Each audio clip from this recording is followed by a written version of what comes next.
Coming up on Tekzilla, hard drive recovery. We got secrets from an expert. Boost yourself.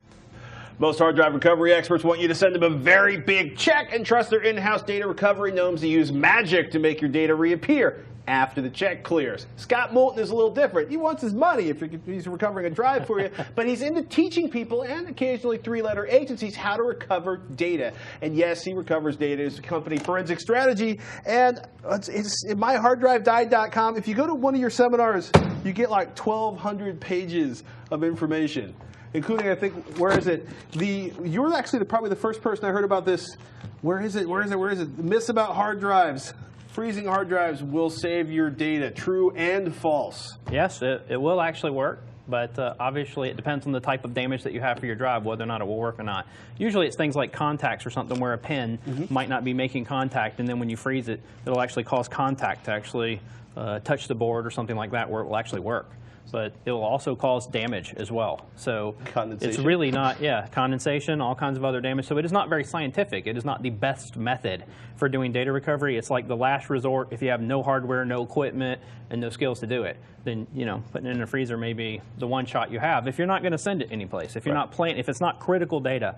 But you'd be surprised at how often I hear that this is priceless data, and then you tell them price, and then it's not priceless anymore. So things like that happen. Actually, it turns out the price is lower than that. Well, let's talk about what's new in data recovery. Well, the biggest things are we have two major things that have basically happened. One is imaging by MFTs, basically on Windows systems, which are the majority of recoveries, using the actual MFT itself to be more surgical in what you actually are recovering, so that you're not having to image a whole drive or trying to deal with the entire disk itself. So what's the MFT for everybody playing along? The MFT is the master file table. It's basically in a Windows formatted drive in NTFS.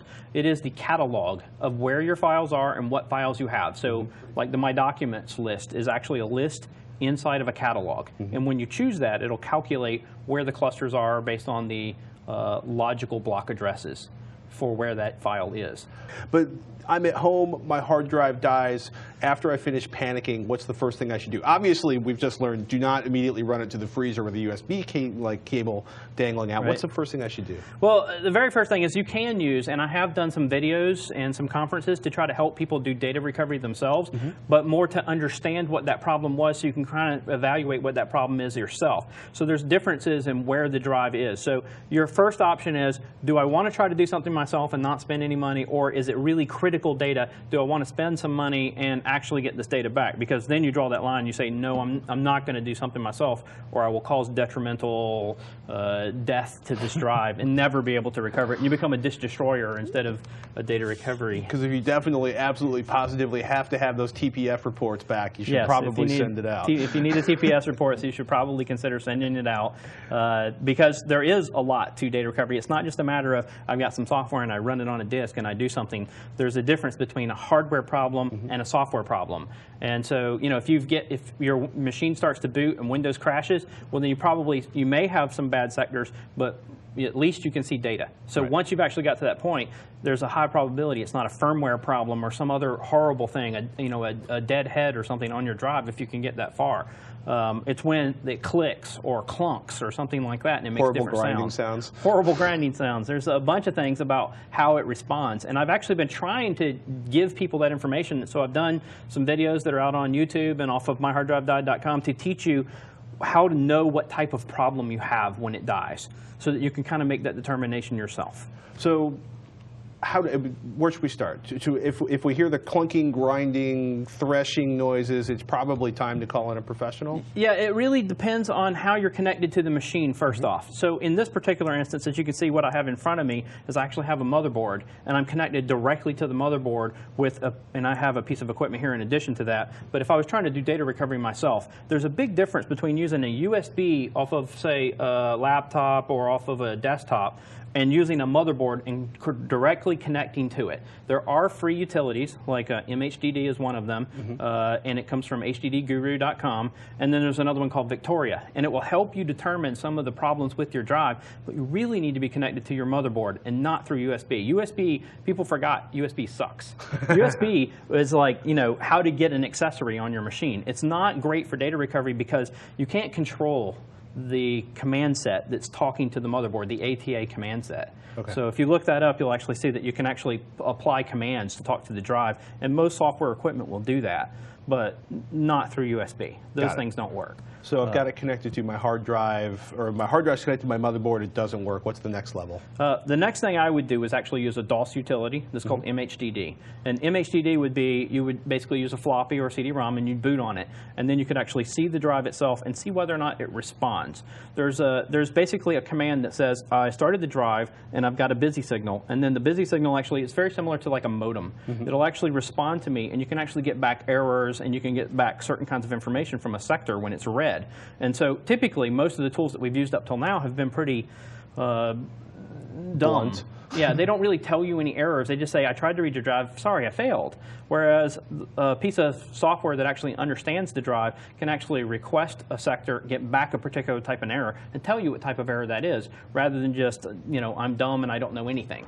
This particular tool is called a Deep Spar Disk Imager, but it's one of the best tools for doing data recovery because it does some other things too, like if you have a clunking drive and you have a bad head, you can actually turn off one bad head that would have taken you 3 weeks to copy a drive. And you can turn off the bad head and get just the files that you want from the other sections. Because of this particular function it has for turning off bad heads, it's the only thing in this price range that will actually do it. After you go up to the next tools, it's all firmware stuff that actually starts dealing with head masks and things like that to turn them off.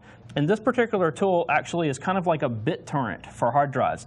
It'll actually start building a list, and anything that shows up green in these particular boxes will be a good copy. It'll be actually a good thing that it's actually copying, and it will make multiple passes. It will go forward, then it will go in reverse, and it'll try to whittle down any errors.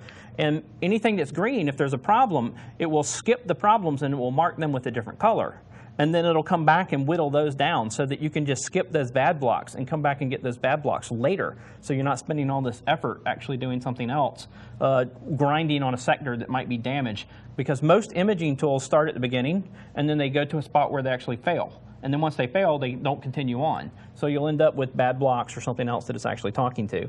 What happens if, so I've taken it out of the USB, or I've tried it on a second motherboard just in case the first motherboard's flaky, and it seems like the hard drive's dead. Either it doesn't want to boot up, I get a grinding noise, then what happens? Well, from that standpoint, when you actually power on the drive and you've powered it on and you've used something like MHDD to boot on, then the issue is there will be a command that will say busy, and then it will go from busy to drive seek complete and drive ready. And you will get two other commands that will basically say, I've at least responded and I've read part of the disk. And there's three pieces of major information that you're looking for. One would be the model number, the serial number, and then the third one being the LBA blocks. What's your geometry? Are we going to now talk about transferring platters to a new enclosure? Well, that would be the step if, you know, we actually had like a motor that didn't spin. We actually got to a spot where it never comes ready. And in a lot of cases, if the motor doesn't spin and you can't get it to actually come ready, it'll give you like a phaser sound. It'll sound a little bit like Star Trek. It'll go and you'll get like a weird sound. Heard that one too. Yeah. So it'll sound a little bit like that, and basically that means that the platters aren't moving, the head can't move, and so you're not able to seek any information at all on the disk. So in a lot of cases, that does mean I've got some sort of a motor problem, or my heads are stuck to the platter. We have this old problem that's still back. It's called stiction, where your head sticks to the platter and then the platter can't turn. So it's still a possibility there. I do have to caution people about just opening drives from a standpoint of Western Digital drives. Western Digital drives have a head that's actually attached to the lid. And if you just arbitrarily opened it, and clean rooms aside, or what are the other issues with clean rooms, the lid lack thereof. or lack thereof, it is possible to do a data recovery without a clean room, but there's a whole list of arbitrary things that you need to understand before you do that. But if I had practiced enough and I was really good at it, I may still be able to open the drive, get it to spin, and then put it back together, get my data off of it, and throw the drive away. But if it's a Western Digital drive, you should not open it. The lid itself is actually what is used for the alignment for the head assembly. And most of the new Western Digital drives all have a board problem. And so it'll sound like a head problem, and it'll kind of make this, you know, clicking or a slightly grinding sound, but it's all a board problem. There's a failure on the board, and then you actually have to use some high-end tool to copy the ROM so that you can put it on a good board and use the board. But it acts like a head problem. That's got to be really frustrating. I mean, Veronica and I both use a lot of Western Digital products. We've been pretty happy, but so Western Digital is now having some diode issues on some of the PCBs. Are there specific lines that are having the issues, or? I have seen it in almost all of the new perpendicular lines, all the stuff that's been around for like the last year and a half, 2 years or so. So, you know, for instance, this particular one that's in front of me is a Western Digital 500 AAKS. This one would be one that would have that problem. In a lot of cases, they have this triangular board on the bottom.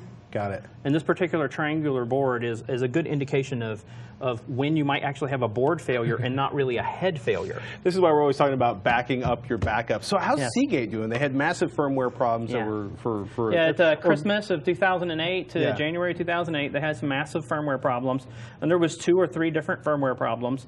Most of that has been fixed, and most of it we can get around. So most of it, if you have a Seagate drive now that actually has a failure, it is possible for us to do the data recovery by doing a weird kind of firmware update. Okay, one thing before we go, solid state drives. Is there if a solid state drive crashes, is there data recovery or is it a paperweight? It is a very difficult task. I've been spending about 1.5 years doing solid state recoveries and trying to get to the spot where, you know, the original concept was that we could use the chip. We could take the chip off, we could read the chip, and then try to reassemble them. That's non-trivial. No, it is not trivial. That is like, if you've ever assembled a RAID array, it's like that times 100 for even a simple one. But most solid state failures are not the actual chip or a cracked board. They're usually some sort of a diode or resistor or what's called TVSs on the board itself. So most of the time you can try to figure out what it is, but in a lot of cases you might need a meter or an oscilloscope or something to do that, but you have to compare it to a good one in a lot of cases too. So that's the hard part. But it is possible to do recoveries, but most of them are actually doing board repairs. Similar to what we might do in hard drives when we actually have like a PCB board that gets smoked. We got to go. Where do people find more information? What's the best website? The best place to go is myharddrivediode.com, and I have a presentation page where you can go and see do-it-yourself stuff, and I also have a classes page, and coincidentally I'm having a class in San Francisco in 2 months, and I have San Diego in a couple of weeks. Cool. So anybody that's on this coast, look out for those classes on the presentations or on the classes page. Ladies and gentlemen, I can promise you he doesn't talk quite so fast in the presentations because he doesn't have me pushing him along. Scott Moulton, people, myharddrivediode.com. Great information on data recovery. Check it out. Should I be afraid of what the fuzzy thing does? That's not mine. I have no idea what that is. I thought this was a special drive tool. I have nothing to do with that. Perform